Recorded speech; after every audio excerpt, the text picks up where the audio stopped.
हमारे एक प्यारे दोस्त ने पेशावर में हमें अपनी शादी पर मदऊ किया। मसरूफियत ज्यादा होती है, लेकिन जो भी इनवाइट करता है हम कोशिश करते हैं कि टाइम निकालकर वलीमा पर जरूर हाजिरी दें। वहाँ पहुँचे तो हमारा बहुत गर्म जोशी से वेलकम किया गया।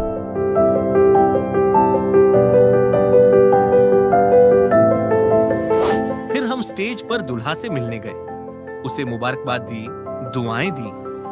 माशाअल्लाह दुल्हा बहुत प्यारा लग रहा था।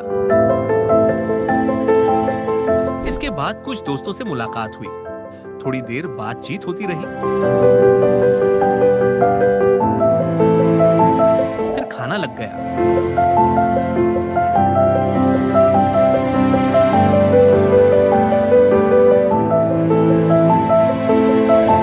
माशाअल्लाह खाना और सारा सेटअप दोनों बहुत अच्छे थे।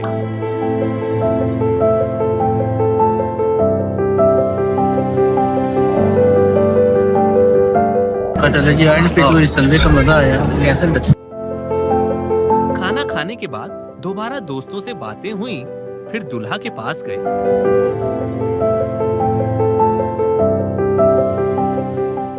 उसका सदका उतारा और दुआएं दी। अल्लाह से दुआ की कि नई जिंदगी खुशियों से भरी हो। आखिर में अलविदा कहा और हम घर की तरफ रवाना हो गए।